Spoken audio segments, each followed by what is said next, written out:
cet antéchrist, même si ça peut sembler très difficile à croire pour certains, tout simplement parce que c'est le seul président au monde qui, même avant d'avoir été élu, s'est présenté comme étant Jupiter. Il a dit qu'il ferait une politique jupitérienne, le mot Jupiter revient régulièrement, et il ne l'a pas fait au hasard, il l'a fait pendant que dans le ciel, il y avait un alignement céleste très particulier qui est indiqué dans l'Apocalypse de Jean. J'en ai plusieurs fois fait référence dans des précédentes vidéos, il est indiqué juste derrière moi d'ailleurs. Vous pouvez le retrouver sur l'application Stellarium Web. C'est un signe qui ne s'est pas produit depuis plus de 7000 ans.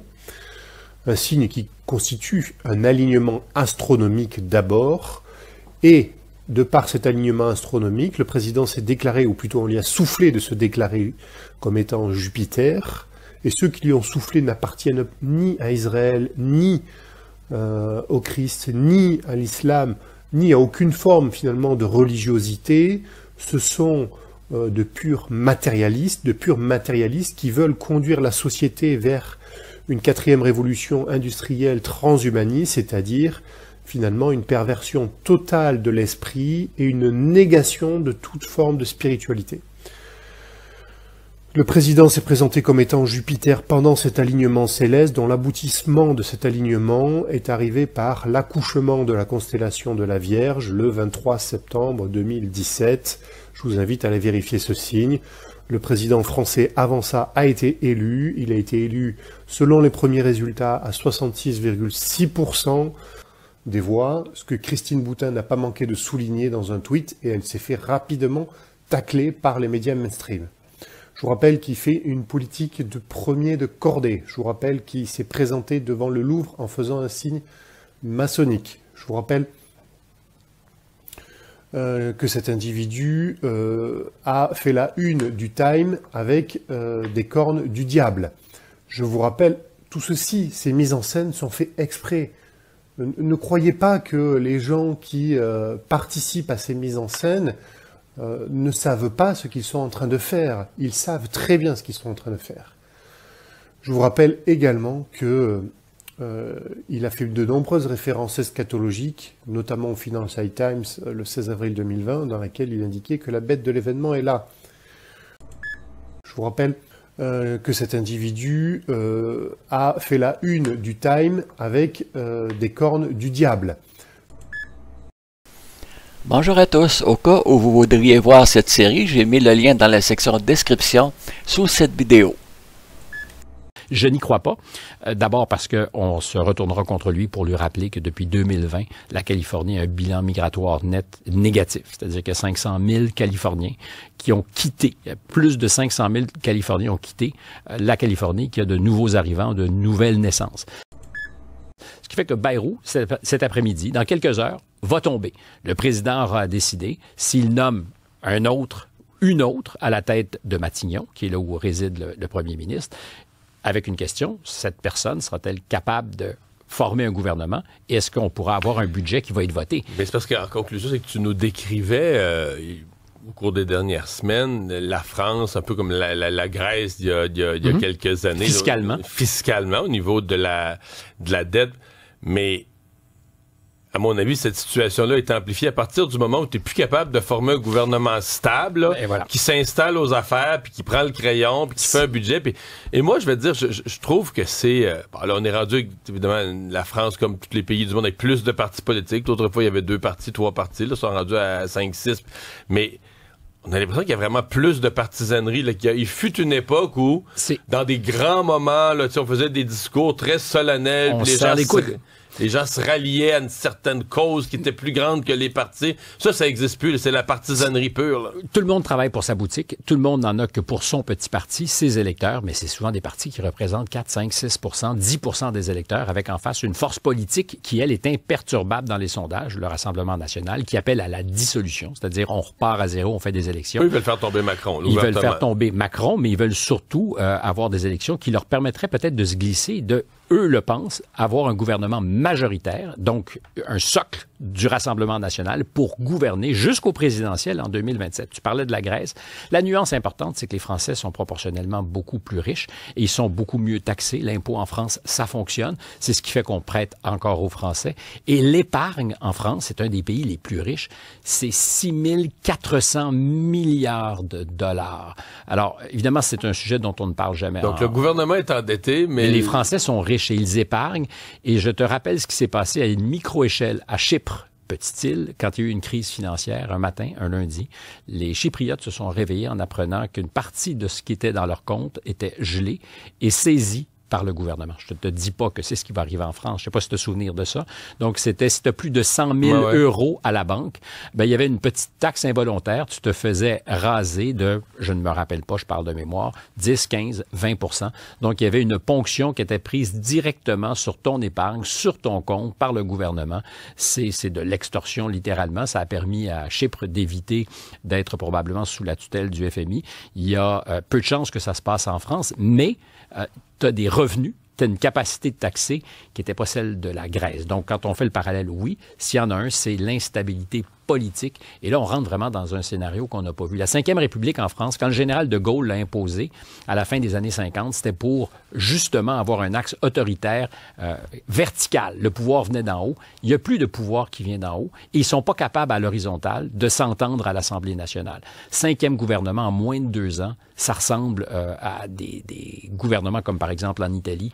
On a connu des périodes d'extrême instabilité avec généralement des sorties de crise difficiles. Mercredi, on se parlera demain de Paris, je rentre chez moi. Mercredi, on annonce une journée où on bloque tout. Et personne ne sait qui sont les organisateurs. C'est un mouvement décentralisé avec la promesse, par exemple, de fermer le périphérique, de fermer les aéroports, de faire en sorte que la France ne bouge plus. C'est peut-être le premier... Ça, c'est pour faire tomber Macron. Ultimement... Pour faire tomber Macron. Et il y a vraiment, pour certains, à l'extrême gauche, un discours de quasi-révolution. Demain, un vote de non-confiance à l'Assemblée nationale en France. Est-ce que le gouvernement va tomber demain? Et avec des grandes manifestations le 10. Puis ensuite, qui vont demander la démission de Macron? Est-ce qu'ils vont l'avoir? Hey, excuse-moi, Stéphane, celui-là, je l'avais manqué. Je te dis est-ce que je suivais tout? Je savais pas le vote de confiance en France demain. Donc, il y a une possibilité mathématique que le gouvernement français tombe demain suite à un vote de confiance qui ne passera sûrement pas, mais c'est dans les plans? Je pense que c'est une inévitabilité maintenant. Tout le monde a affiché le couleur, puis c'est clair que le gouvernement va tomber demain. Ah ouais, puis s'il tombe demain, est-ce que ça va affecter? Ouais. Est-ce que ça va affecter ces élections?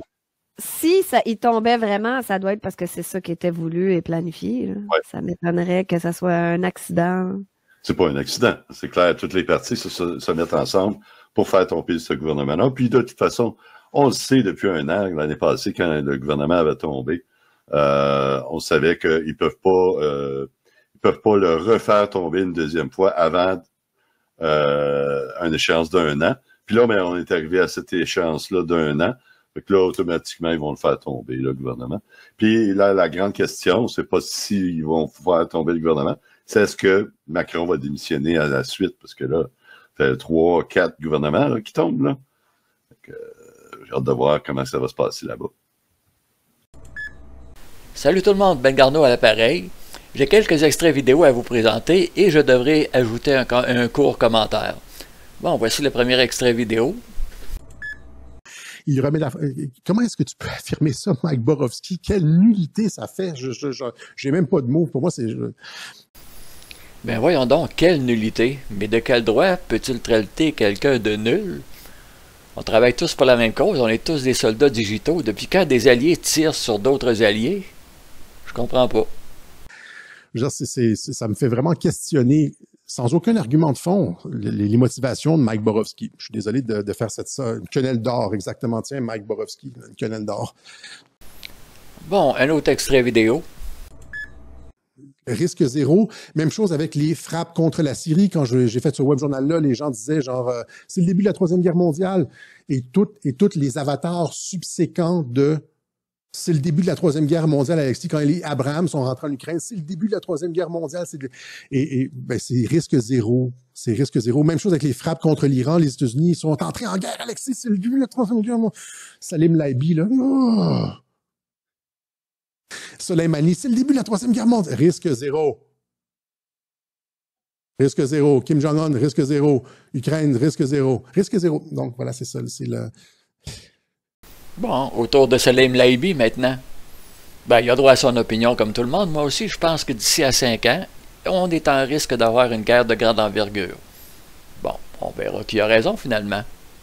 Un autre extrait vidéo.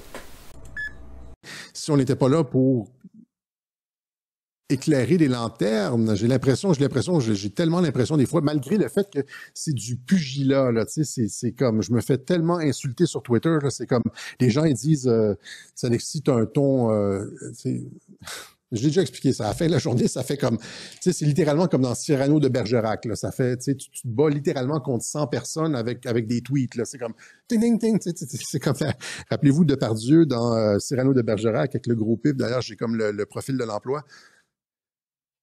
Il se bat contre 100, tu sais, je me rappelle plus c'est quoi, les cadets de Gascogne, c'est ça, c'est comme dans les jeux vidéo, ils viennent de partout pour toi, c'est comme dans Halo,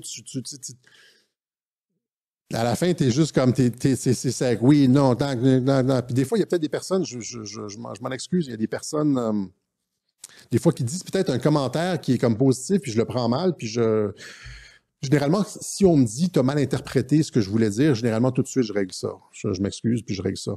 Mais c'est à un moment donné, ça devient comme tu sais, c'est à la chaîne, là, tu sais.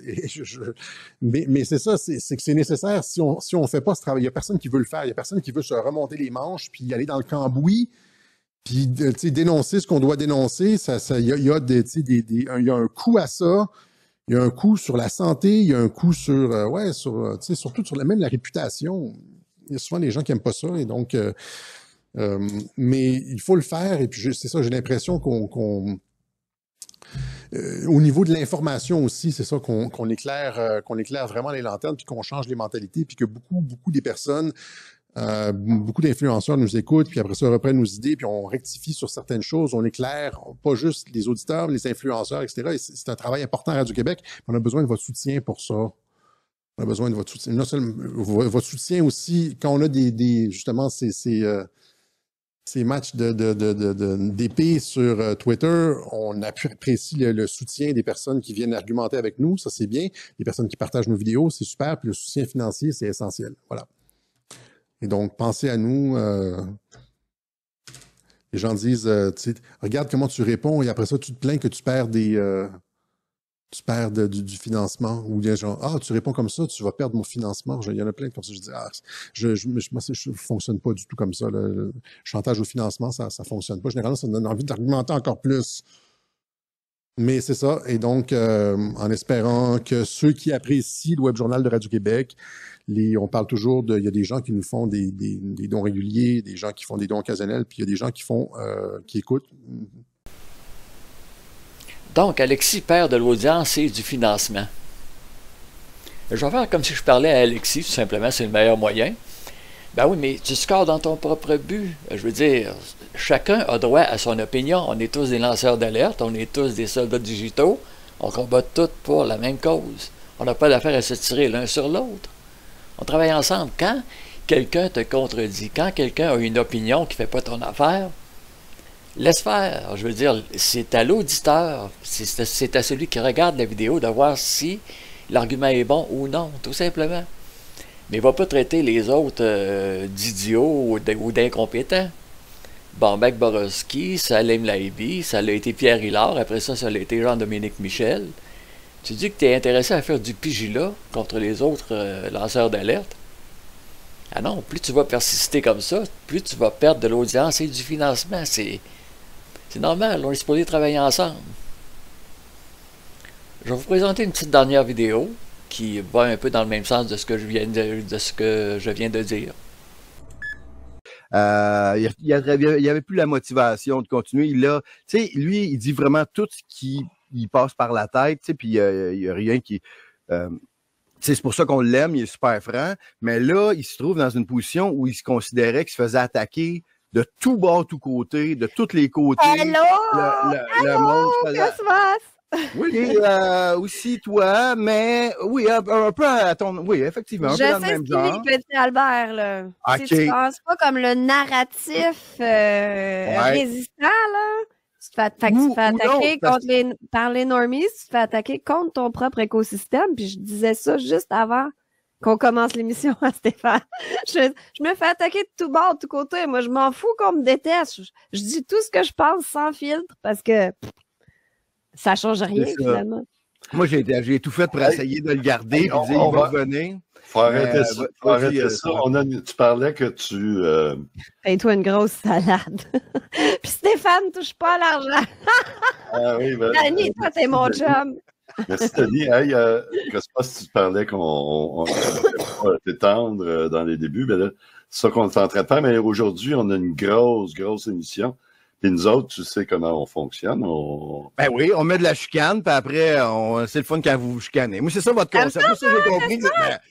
Moi, j'adore la chicane, la lutte, un amateur de lutte, de sport professionnel. Puis vous autres, c'est un peu ça votre gamique. Vous pensez pas pareil, vous vous ostinez là-dessus, c'est ça le show, j'adore ça. Puis là, mais on fait pas exprès. Moi, je vous jure, hein, les gens qui écoutent, je vous jure que je ne fais pas exprès. C'est vrai que Stéphane me fait devenir cinglé pour vrai. Puis à chaque émission, je me dis, aujourd'hui, je vais être bienveillante. Je vais pas laisser mon ego s'emporter. Je vais pas me fâcher. Ça marche jamais. Non, parce que je deviens cinglé. Je me dis, ça se fait pas. Joueur.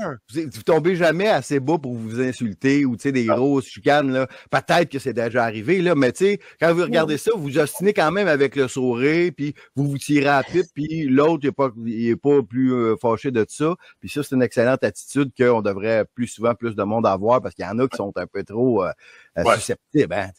Mais je pense que on donne un bon exemple. Mais Stéphane, je sais que tu te possèdes plus, puis tu veux commencer, là. Non. Mais je crois qu'on donne un bon exemple, qu'on peut être complètement pas d'accord, mais on peut quand même s'entendre bien, on travaille ensemble, crime, tu sais. Mais là, ce qu'on voit sur les réseaux, c'est que tu penses pas comme moi. Je me désabonne, je veux plus rien savoir de toi. C'est complètement fou, là. Je comprends plus ce qui se passe.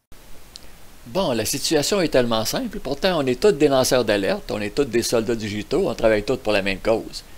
Quand j'entends une opinion qui ne fait pas mon affaire, je ne critique pas, je donne mon opinion. Bon, je dis, mettons, un tel a tort, d'après moi, mais je respecte le gars, je ne le traiterai pas d'incompétent ou n'importe quoi. Il a droit à son opinion. Puis, au final, laissons le temps passer. Les auditeurs sont intelligents, ils vont constater, ah, Alexis avait raison, ou ben non, l'autre avait raison. C'est tellement simple. Laissons le temps faire son œuvre. Au final, on va bien voir qui a raison. C'est tout simple.